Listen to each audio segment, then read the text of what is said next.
Welcome back to A Celtic State of Mind. It is 11:30 in the morning on this Sunday where we face Motherwell at Fir Park. I am Paul John Dykes, delighted once again to be joined by Chris McElwain for what is, and this is going to be the cliche klaxon, a must-win game, a cup final, the first to 12. Chris, yesterday, if anybody out there were looking for a favour, it was blown out the water. We're not going to get a favour between now and the end of the season. We need to win 12 games on the bounce starting today. That's my state of mind. Are you the same? Absolutely. This is a title fight now. This is absolutely a title fight. Now, we could look back and say this is very much of our own making due to the points we lost, over the past couple of months. But I think now what's important is we forget about what Rangers are doing. Fair play to them. They're doing their job. We're not going to get any support of other teams. This is about what we do on the pitch, what our guys do now every week. All we can do is win against who's in front of us, play against who's in front of us and get the win. That's it. I think everybody was really keen for us to get on. And it's 11:30 when we went live. So somewhere in the world, if your clock was running 30 seconds faster than mine, I do apologise in advance. We're going to obviously be looking at the teams, starting 11s all week. And really since the disappointment of Kilmarnock, we've been talking about some of the changes that can be made because we're in that situation now where it just needs to be personnel and shape. We can't bring anybody in. We need to make do with what we've got. But there have been people, Chris, I think players bubbling under the surface this season, one of which was Mike Nawrocki, came in, £4.3 million from Legia Warsaw. He seemed to be the replacement for Carl Starfelt, barely played. Now, I've heard arguments for and against bringing him in, what he can do well, what he's not so good at. But it was my take, and I want to start off with Mike Nawrocki because he lines up alongside Liam Scales in the central defensive area. It was my feeling that it was time to bring him back in. And, even if CCV was back today and fully fit and ready to play, I know he's on the bench, I'd have started with the two of them. I would have started with a brand new partnership in the central defensive area because I think it's one of our weakest areas on the park. Now, data will tell you this player's playing very well. I think the emotional element of the way that Liam Scales has come back into the side this season is brilliant. It was a real underdog story, Tony Ralston-esque, etc. But it's not working. It's not working because it's too slow. The passing movement's too slow. Too many passes going back the way. Too many passes between the centre halves. And I think we needed a change. There has been a change, and it's Nawrocki coming in for Stephen Welsh. What do you make of that? I think it's the right time. I think it's the right move. What I would say is I think Stephen Welsh done very well when he was in parts. The boy gives his all and very rarely lets us down. But I think this is a point where we have to play our strongest 11 and we have to play players that will identify with a certain style. I think Nawrocki is a more forward-thinking defender. I think he plays the ball quicker. I think he's good at bringing the ball out from the back, which we need. And if you combine that with another player starting today in Tomoki Iwata, hopefully that gives us the outlet from defence to midfield, frees up McGregor and O'Reilly to get a bit further forward, maybe taking away some of that defensive responsibility. And hopefully overall the team starts to be a bit more direct, a bit more forward thinking, and we get less of this, as I've heard in the comments quite a lot, less of this horseshoe type of football where we're playing it too slow, side to side. We need to be on it this time. I mean, Rangers won 5-0, I think, yesterday. So goal difference is now something we do have to consider. Let's try and get a few goals, and I think that will all start at the back. Let's be solid at the back defensively, do the fundamentals right, but we have to, if we take anything from the success we had over the last couple of seasons, let's move it out quickly from the back, get it to those forward-thinking players, and get us up progressing towards goal. Yeah, I mean, listen, on A Celtic State of Mind, and if you go right back to 2017, this has always been our mantra, if you like. We concentrate on our own backyard. But I think within that period, we've not had what I would describe as a title fight. We have lost the title.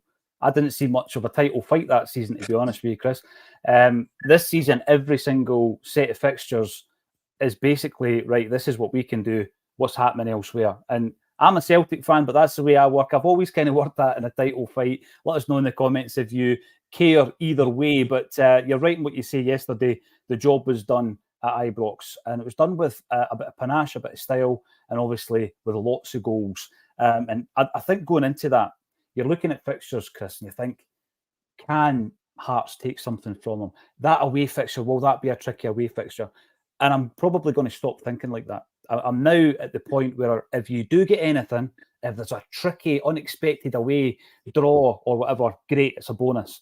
But every single week, every single match day, I'm just going to ignore that possibility now, Chris, because I can't really see it happening. And we need to just look after ourselves here.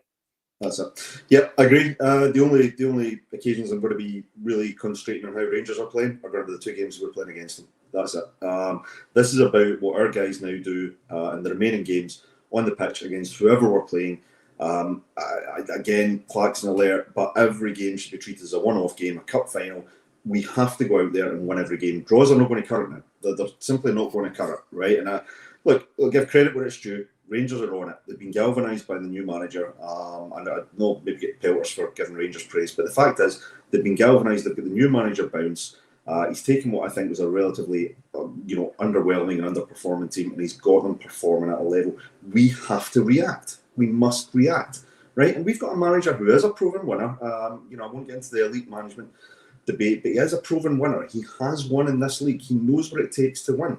We've got players who've won trebles. We've got guys on that park who know how to win. We just have to unlock the ability and the mentality and the will to win in these games, and that's what I want to see. I want to see effort on the park. Ultimately, it's about getting 3 points. But come on, this is Celtic. Let's get 3 points with a bit of flair, a bit of panache, as you said, and let's try and let's take the goal difference factor out of the picture. Let's just bang as many goals in and win every game and see where we're at the end of the season. Well, your comments, I think we have been saying this for a while now, right? And there was one of the shows in recent weeks that we ran with the tagline, "Over to you, Brendan," right? And it was basically, right, you've got your ingredients now. We know that there is quality. This is the big word that's been used all season, but there is enough quality in this side to beat everybody in Scotland. They're not playing well enough. They look really, for me, some of them low in confidence, which I can understand that from new players coming in who don't have the winning mentality that we keep talking about, And that's why I think when you're tinkering with the squad, it's important that you don't do too many changes all in one go. Bringing in 9, regardless of who they were, but bringing in 9 players before you even look at who the 9 players were in one transfer window was a mistake. Yeah. It was a mistake, Chris. And by the way, not with hindsight, because just after it, we were talking about it.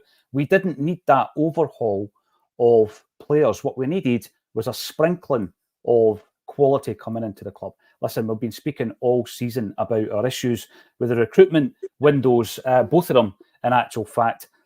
So I want to focus, first of all, on the people coming back into the side, Chris. We'll have a look through the whole team. We'll have a look through shape, and we'll look at also some of the guys on the back of the Joe Hart announcement, some of the guys that you're looking at now to be big players in the dressing room now. Something I found very interesting coming from the mouth of Brendan Rodgers in the press conference was about, if you're not up for this, if you can't handle this pressure, then you shouldn't be at Celtic. We've been saying that for weeks, Chris.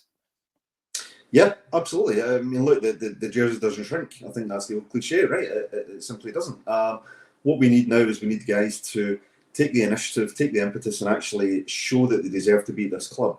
I mean, look, if you're looking for the outside in, people are saying it's the SPL. It's not a great league. It's the Scottish top league. It's not brilliant in the grand scheme of things. But the fact is, our club is one of the absolute world-renowned, recognisable clubs. It's got a fantastic history.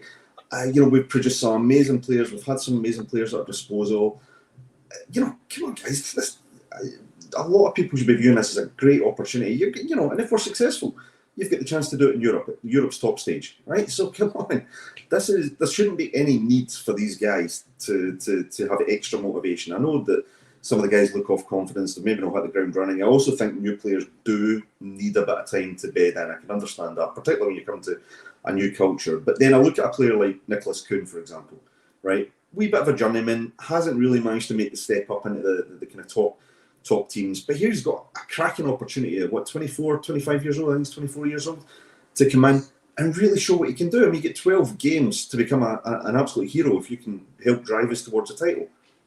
What more motivation could you possibly need? So what I want to see from a guy like him today is when he gets his opportunity, show that bit of initiative, take a little bit of accountability, drive the ball forward, do your job, and all the criticism will go away. The criticism, Chris, I just think it's always warranted. I mean, when a new player comes to this club, right, or when a young player comes through, as a football fan, I've never sat there and thought, right, you know, entertain me. I'm determined to be unimpressed. And if you make a mistake, I'm going to get on your back.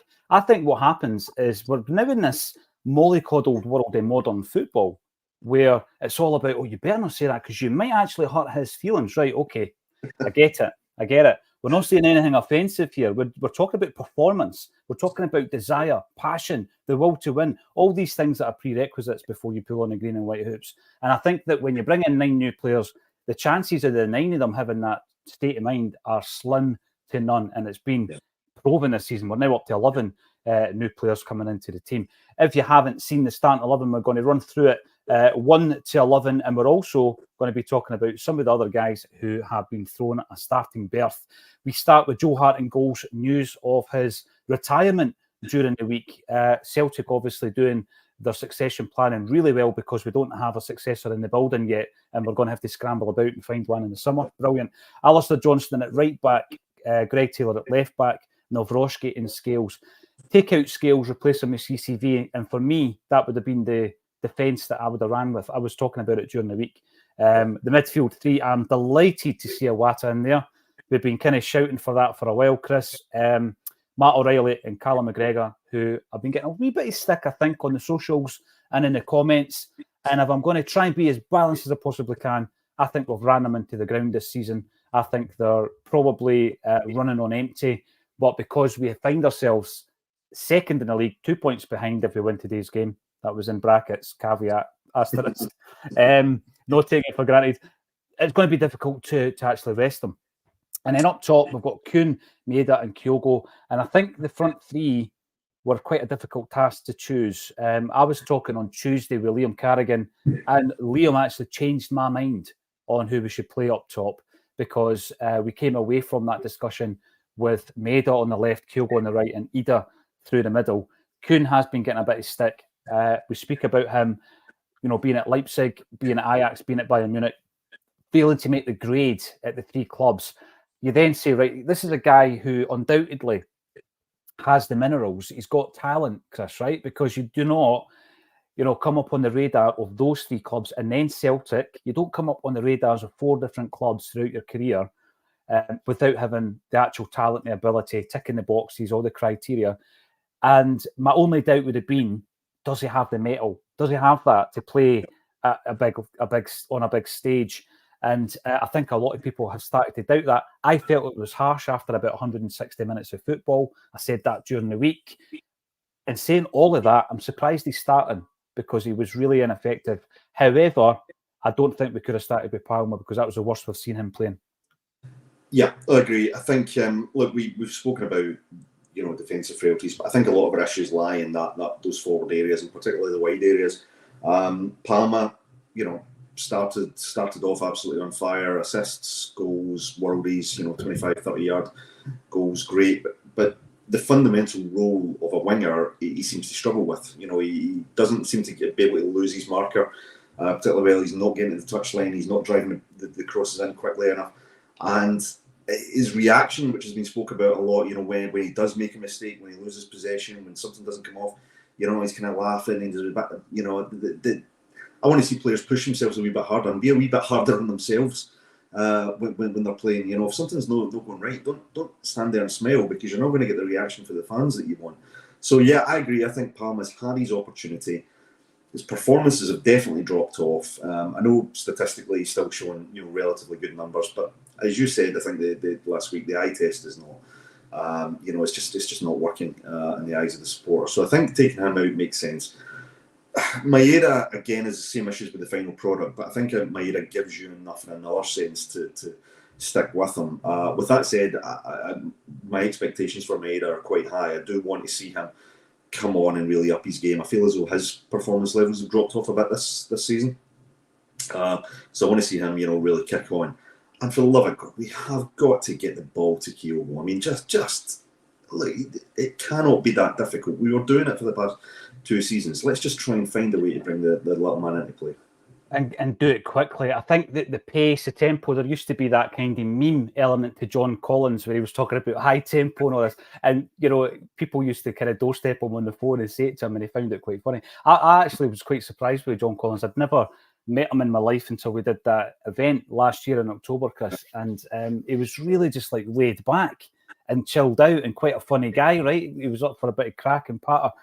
But, you know, there was always that thing when he was at Celtic with Ronnie Dylan, and he would speak to him and he would just drop all the buzzwords. But in actual fact, that's what we need for Kyogo, because he is making the runs. There was a couple of clips that done the rounds on the socials during the week where Celtic are just passing loads of passes all over. And it wasn't even a horseshoe or a garland kind of shape. It was a circle. You were going round in circles. They were going all the way back and just going round in circles, not getting out their own half. And you've seen Kyogo enter on his own half time and time again, arms outstretched, screaming for the ball didn't come. So it's about playing it quickly into Kyogo, because he is going to make the runs. I shared a goal last night, not because I was reminiscing, as all the Rangers fans were suggesting, about Jota. Jota's goal popped up on my stream on Twitter, and I shared it because the way that goal was worked against Rangers was unreal. You know, the quick free kick from McGregor to O'Reilly, the pass through from O'Reilly, and the run from Jota. Now, the reason I'm bringing it up is because the 2 guys that made the goal are still in the team. Yep. McGregor is still capable of having that awareness to take the quick free kick. O'Reilly this season has shown that he's still capable of playing a through ball like that. How many times has he done it for Kyogo? And in a player like Kyogo, we've got someone who can anticipate that and make the early run. So it was a beautiful goal. It was a goal that was virtually perfect. But I still believe we can score that goal, Chris. We can. Well, as you say, we've got the personnel there that have done it before. So yeah, you know, they've not lost that ability. We just need to find a system and a way of playing that unlocks that and you know, brings it back to the forefront. And look, confidence will play a part in that as well, right? I mean, if you're off form, you're in a bit of a slump's maybe too strong a word, but you're in a bit of a downwards turn. You know, you need to try and arrest that slide, and you know that takes a bit of mental strength to do that. So you're relying on the manager and the coaches during training. You're relying on your leaders on the pitch to try and do that. But yeah, I mean, that hopefully with today having a Wata maybe patrolling that defensive area, giving that out ball, allowing McGregor and O'Reilly to go forward. Maybe they'll get more time on the ball to actually pick out that pass or to feed that passage of play, which brings Kyogo into the game. And listen, let's not excuse Kyogo. Kyogo's got to play his part as well. He's got to continue making the runs. He's got to, try not to get too frustrated, and he's got to find a way to really insert himself into the game. I appreciate it's tough. He's not the biggest guy. He's up against usually at least 2 to 3 defenders, but he's got that intelligence and he's got that reaction time to find the space. But when he does it, we've got our other players have got to be on the ball and just have that instinctive ability to pick him out. Yeah. And look, we talk about understanding, and Kuhn's obviously playing today. He's not had that chance to build up that understanding yet, but he needs to show the initiative by when he gets on the ball, when he gets the opportunity, drive it forward. Let's see what you can do. Show us what you were brought to the team for, and just take a chance. When I say wingers should have the ability to take a chance, right? Just try something different, try something new, drive it forward, swing it in. We've got an instinctive striker in there. It might knock him off 10 times out of 10, but what? See if it comes off 6, 7 times out of 10, you're going to get a few goals. So I want to see Kuhn, put his head up, keep his head up, show a bit of heart, a bit of determination, and show a bit of initiative. Yeah, there's loads of comments coming in about Kuhn, and I'm keen to bring the comments into play. I've read out the starting 11. There's a few players I want to talk about. We've already touched on Nawrocki. I think it's important to point out that Alistair Johnston's back, and for me, Johnston and Nawrocki coming back into the side improves 2 areas of the defence. I'm a big fan of Ralston, everybody knows that. Johnston's your first pick. Nawrocki, for me, was bought and brought to this club as a first pick. It's not worked out for whatever reason, and injury has played its part. I think that the goal that Miovski scores for Aberdeen against us, a lot of the blame was put on Nawrocki, and he wasn't blameless. But no. I think as a team, we didn't defend that well enough. Right from Bernaby's pass to Bernardo getting kind of eased off the ball to the Palmer attempt at making a tackle that was really, he'd been as well just no bothering, to Scales kind of being out of position, McGregor failing to make the run. quickly enough. So Nawrocki seemed to get all the focus on that because the wee jink beat him. But Miovski's a quality player, and he's shown that all season. He's come back into the side, and I'm looking forward to seeing it. The one player, before I get onto the Kuhn comments in the comment section, that I want to discuss is, of course, Tomoki Iwata. He's a player who he came into Celtic with a real calibre. If you think about the 6 Japanese players that Ange Postecoglou brought to the club, and I think at the moment we're sitting with 3 successes, 2 flops and 1 question mark. And I think the 1 question mark is Iwata, and it's simply based on the lack of game time. And when you look at the games that he's played, and I pointed this out the other week there, if you accumulate all his minutes, Chris, he's played 12 games of football in 13 months. 12 90 games of football in 13 months. But I think what he's shown when he has played, he's obviously very adaptable, which sometimes can work against the player. Yeah. Because he's always seen as the guy that if you've got injuries at the back, he can play there. He played right back. The first kick of the ball under Brendan Rodgers, he was playing right back during pre-season. Right. Yeah. But his best position is the one that I don't think he's played enough in, and that's your central midfield, defensive midfield position. And I'm pretty sure he'll be playing there today. He's strong. I mean, his strength is unbelievable. He's a very good, I think, composed passer of the ball. Doesn't really panic. Always seems to have a bit of time, which people take for granted. But it's because of the fact that he's anticipated the space. The first touch is always a killer, and then he's looking up and he's looking for the pass, short and long passing. And I think also quite creative that we've not seen a lot of due to the lack of game time. So we've been banging on about this. This has been a problem position all season because of Hatate's injury issues. Hatate's basically, written off this season to this point. He might come back as some kind of messiah for the Rangers game at Ibrox. We'll wait and see. But Iwata's about the only guy that's not had a real run at home. Got some early games. David Turnbull obviously was the first choice at the beginning of the season. And the on-loan Benfica midfielder, Paulo Bernardo, has also got quite a lot of games. He had a purple patch, but it looks as though that's all it was. He went back off kind of form. The time is now for Iwata to come in and stake his claim, isn't it? Yeah, I think so. I think all the guys you mentioned there, from Holm to Bernardo, Turnbull when he was here, I think they all did well in spells, but I don't think any of them cemented their position. Hatate would normally be the first pick for midfield, but obviously we've not had him available this season. And Iwata, as you say, okay, unlimited minutes, limited appearances, disrupted by injury, but when he's been in, he does give you that level of composure. I think there was one game where he was maybe a little bit off, it didn't really work out, but I think for the most part he's done very little wrong, and having him available now, given some of the criticisms we've given of the way the team's been playing, given some of the frailties in defence, given some of the performances of Callum McGregor, for example, who's I think has tried to play that role, whereas he's maybe better suited further forward. I just think it makes sense to bring Iwata, and if Iwata's fit and he's ready to go, give him the opportunity. I mean, in one sense, you kind of have the opinion, well, should we be taking risks at this point in the season? But the fact is, we have to, right? We don't have. We don't have a consistent, solidified player in that position. So this is now the point where let's give Iwata the chance. If he doesn't make it, he doesn't make it. If he just isn't on it today, fine. He's had the opportunity. Well, what can we do? We go back to the drawing board. But I think he's absolutely should be the starter today, and I'm hoping it unlocks some of the ability and the potential that we've seen in this particular starting lineup and formation from last season.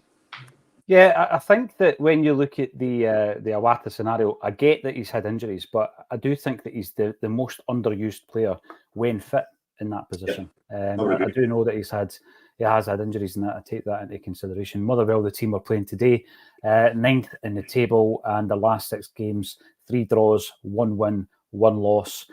Not a team on form, but sometimes the form goes out the window when you're playing a team where all the pressure's on them. They're sitting second, and there seems to be a bit of a dent in confidence. There's an anxiety. There isn't a flow to the play. Stephen Kennedy, 7 minutes to kick off. I think it's about 5 minutes now, Stephen. Thanks for joining us.